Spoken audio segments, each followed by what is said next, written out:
క్రీస్తులో నీ గుర్తింపు.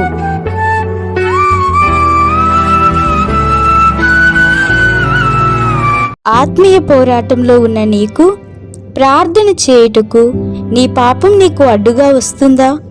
పాపాన్ని ఎదిరించలేక, దేవునికి దూరంగా ఉండలేక నీ మీద నీకే కోపం, చిరాకు, అసహ్యం కలుగుతూ అవమానంతో కృంగిపోతున్నావా? దేవుడు నా ప్రార్థన వినడు, ఇక నా జీవితం ఇంతే అని డిసైడ్ అయ్యావా? అయితే నీకో శుభవార్త. మన మాయని యందు దేవుని నీతి అగునట్లు పాపమెరుగుని ఆయనను మన కోసం పాపముగా చేసెను. అవును ప్రియులారా, మనం మోయలేని, భరించలేని మన పాపభారం అంతా శిలువలో వేలాడబడిన యేసయ్య మీద మోపబడింది.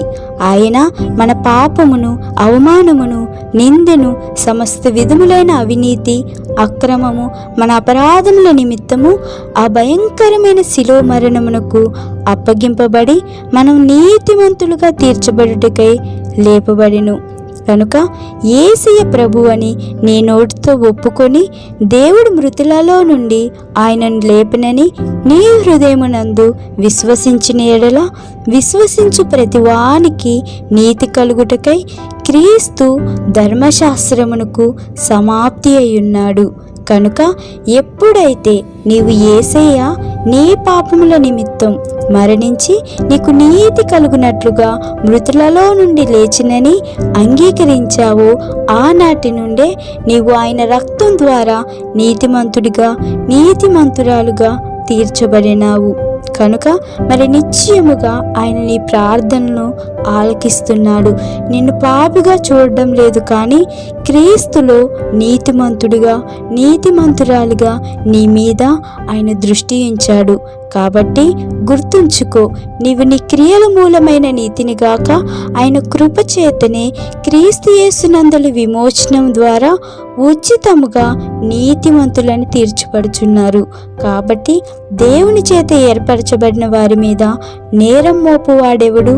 నీతిమంతులుగా తీర్చువాడు దేవుడే కదా.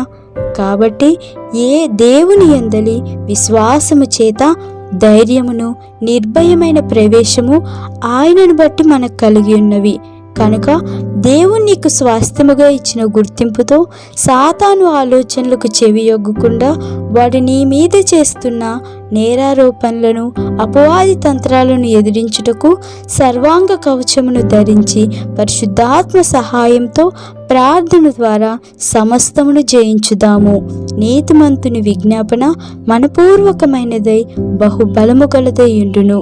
కనుక దేవుడట్టి కృప మనందరికీ అనుగ్రహించునుగాక. ఆమేన్.